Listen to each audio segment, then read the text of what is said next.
Hey, what's going on, everyone? I thought I'd run through my little guide here. I realized that doing these instructions on my plant monitoring system, they weren't very straightforward, so I thought I'd come up with a better guide, and so I updated the repository on the README, and I thought I'd just try to run through it and give it a shot and do a little quick screencast and give y'all something to kind of go by. So I'm just going to run through the three major steps here that we need to do in order to install the software. And then as long as you build your circuit according to my schematic here and diagrams down here under the code sample, as long as you build the schematic like this with the MKR1000, you should be good to go. So I have this schematic already built, and I'm going to go over the software information now. So back to my GitHub page. This page is linked here from the Hackster.io project. So if you just go to the link down here in the code section, blow that up for now. Just go there, opens up that page.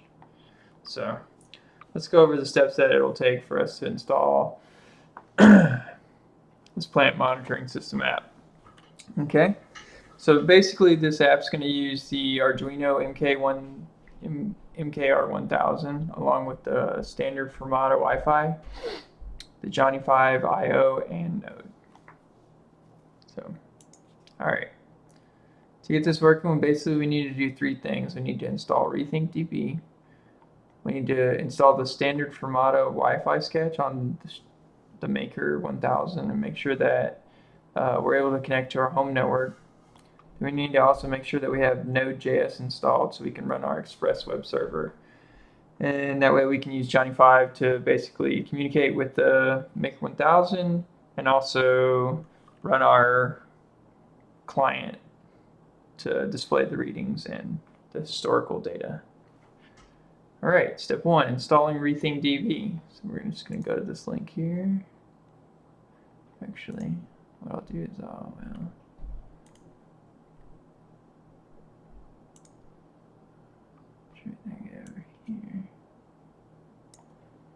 Alright, I'm on OS X. Download that guy here. Follow the instructions.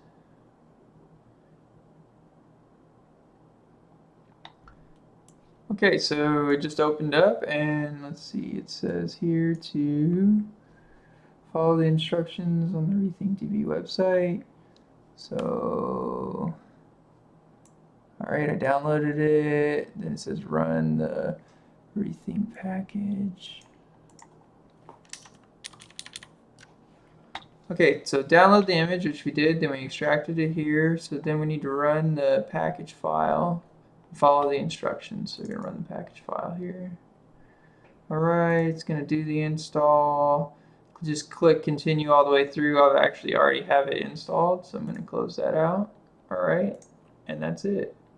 That'll install RethinkDB. If you're on Windows, there's slightly different steps, but they document all this here on the website. So you could go back here and you could go to Windows if you needed to. Basically on the Windows, you'll need to extract it to a certain folder where you'll want to run it, and then you just run it with rethinkdb.exe, and that'll actually run the command. It has the same installer as well, so you'll just click through that. And that's it for RethinkDB. So now we can open up a terminal window, make the text really big. Basically, we just run the command on a Mac, it's just rethinkdb, and that fires up the RethinkDB server. So now we can go to the what they call the web client, which is ran on localhost 8080. All right, so we got our RethinkDB server running here. All right, and so I got some other projects running on the server as well, but basically what we're going to be focusing on is this plant monitoring system database and the measurements table. So we're going to need to create both of those guys. So back over here on our instructions, let's see. We get it running, we can open up the browser to localhost 8080. Alright, it wants us to go to the tables page. That's where we are. And click on add database. Okay, so here's the add database button. So it wants us to add a database, plant monitoring system, and click add. Okay, and that will create this guy here. All right. Okay, then we need to add a table. Table's going to be measurements. All right, create table. You click here. I already have it, so I won't. All right, and that'll create our database and our table. I had this other Cheflera table that I was using for my actual Cheflera plant, but not important. So once these two guys are created and we have our database running, that's it for RethinkDB. You're good to go. So now we need to make sure that we have the standard Fermata Wi-Fi sketch installed. So this is actually really easy and standard for anybody who's used the Arduino IDE. Let's just open that up, Arduino IDE.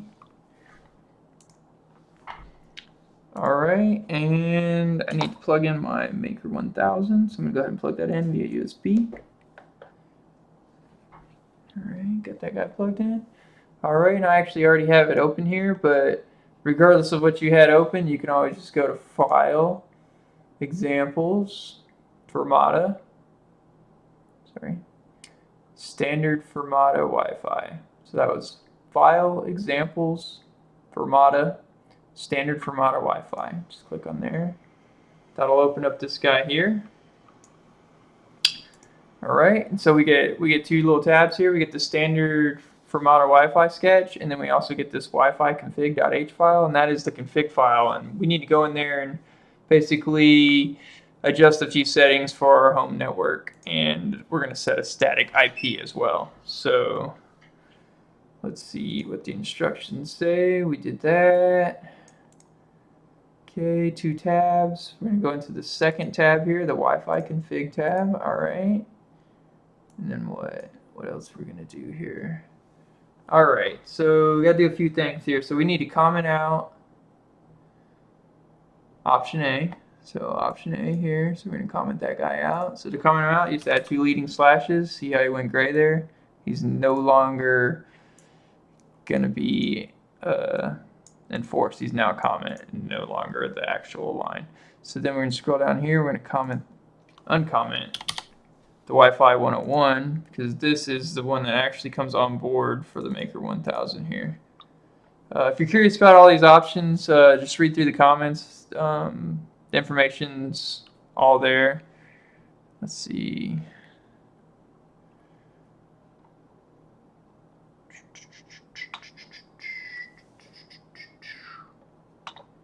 All right, so yeah, so basically add the comment here, add 2 lines to comment out this guy, uncomment the Wi-Fi 101. All right, so we did that. Scroll down to option B, should look like that. Okay, all right, we need to add our SSID to the network name here. So my Wi-Fi is wish I had Google Fiber. And then we need to uncomment that line here, and we're going to change our address to 9. So there's the static IP that we're going to be using for our MKR1000, and this is the port we're going to connect on. And this just allows us to know that in our app, we're going to always use this address in our connection, and it just makes this part a little easier. It's not required, but if you didn't do this, you would then need to basically run this sketch and get the address that it's going to connect with, and then use that in your app. This just allows us to set it manually, and then we know. So as long as nothing's connected on this address on your router currently, your board shouldn't have a problem connecting. So, all right, static address, we added our SSID, so now we need to add our password. Mine is MKR1000 Wi-Fi. And I'm using WPA security, so if you're not, then you could use option B, which is WEP. And so you would just enter your password here. I don't need that. And so I think that's it for the config. Let's see, let's just read over here. We commented out option A, we uncommented option B. let's see, we set up our SSID, I set the static address and uncommented that line. I set my Wi-Fi password. All right, and that's it. So now I need to make sure that this sucker works. I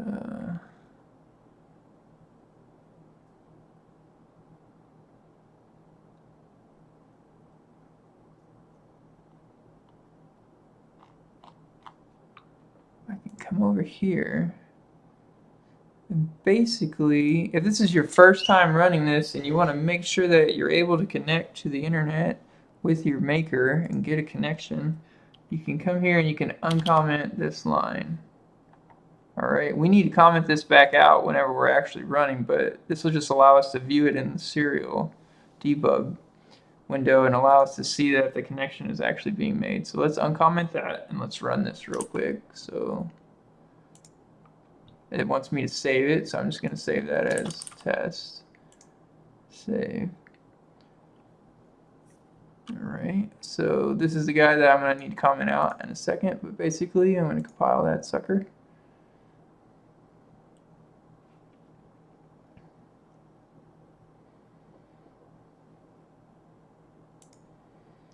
Okay, it compiled, and then now I'm going to go ahead and upload.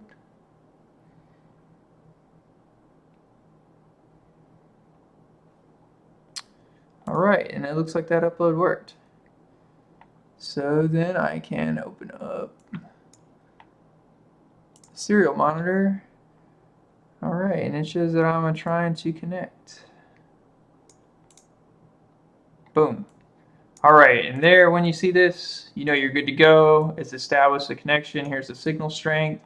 And now I know that anytime I power on the board, it's going to basically run the standard Fermata sketch.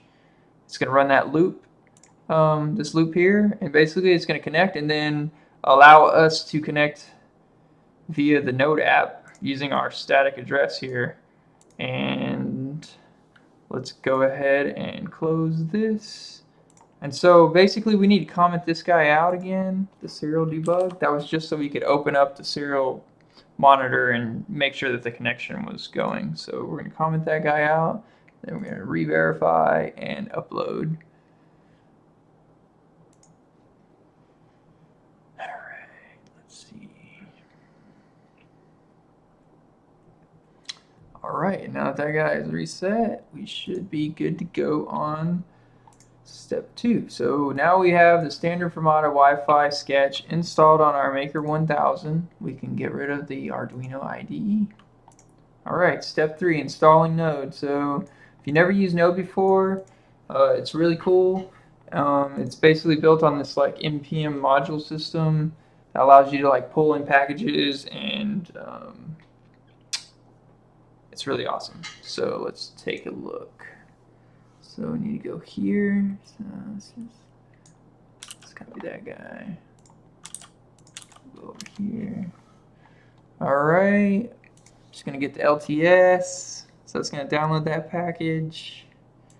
Open the package. Same thing as the Rethink DB. It's going to be just an installer that you're going to click through. Just click continue. Go with all the default settings all the way through.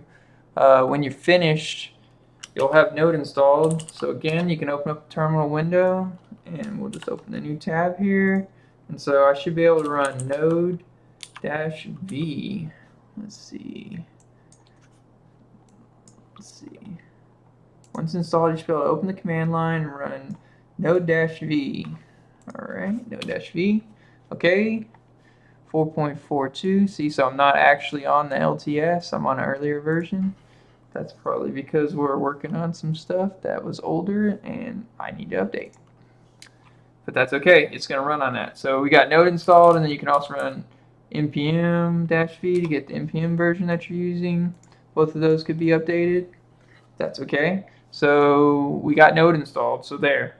We're good to go. So now that Node is installed, we can actually fire up the app. So we got all of our prep done. Let's actually get the repository. So let's download that sucker as a zip. I got it here. I'm just going to put it on the desktop, and I'm going to rename this MKR1000.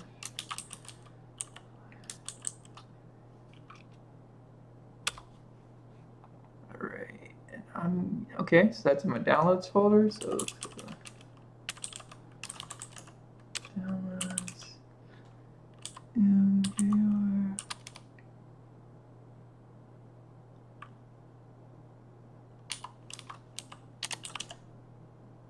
Alright, so now we're in there. We can get rid of this guy here. Let's blow that up for you guys.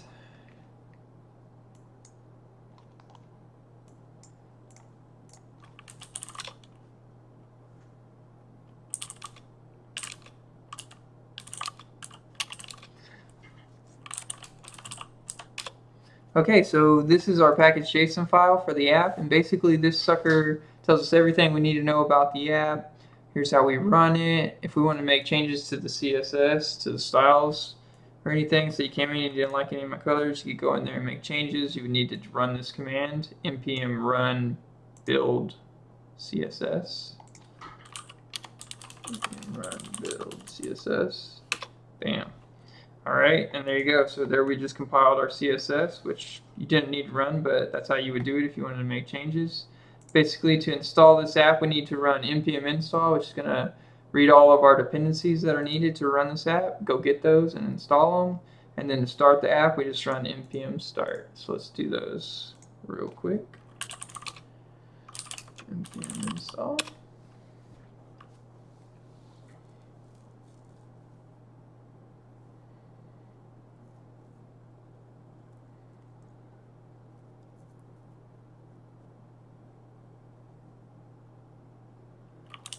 Alright, that worked. Now we're going to do npm start.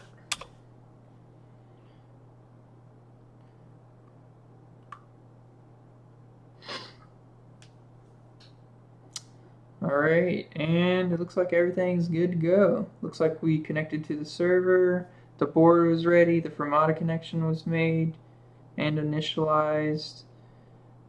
Johnny 5 looks like he's ready to go. The Rethink DB connected, and LED should have flashed on the MKR1000.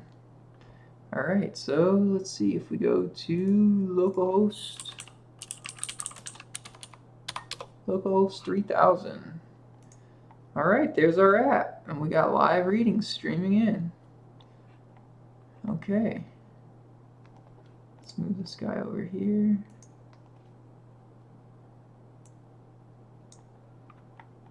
Alright, and so that's the user that just opened in the browser, so we open another one over here.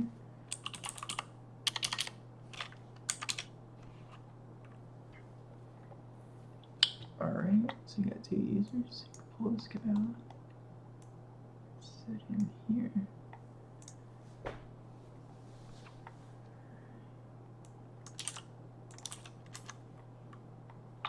Okay.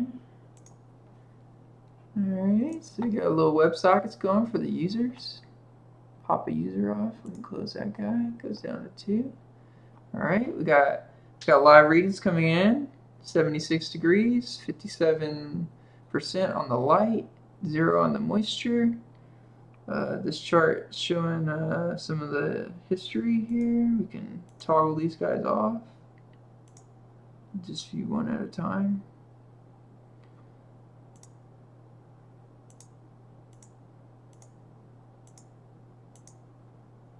Alright, and then let's see if we can cover the light.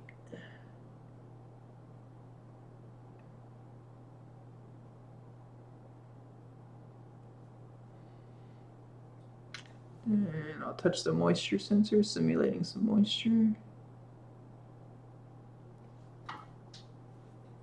Get my fingers wet and do it. There you go.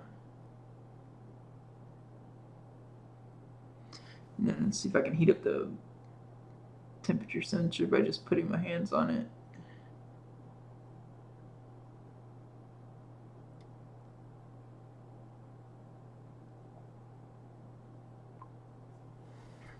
Not bad.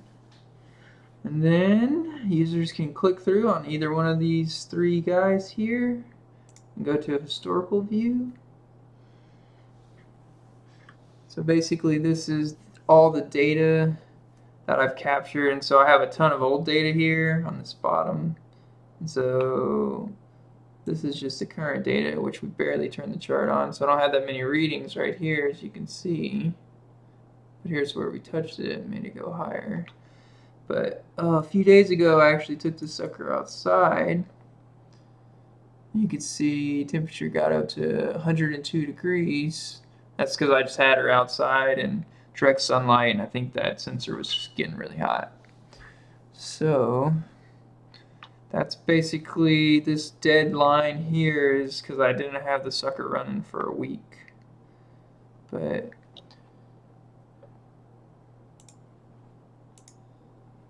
let's see the light here. So this would be like the last day. So yeah. So this is when we dipped on it and we covered it. So if we go back here, we cover the light again for a little bit.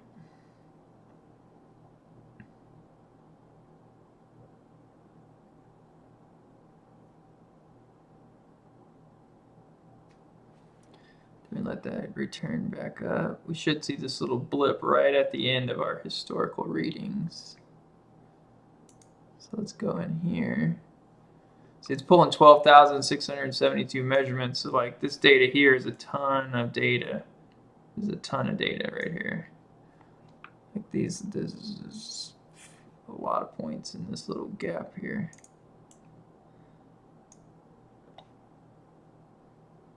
Here's the section that we were just messing with right now. So here's our second dip. So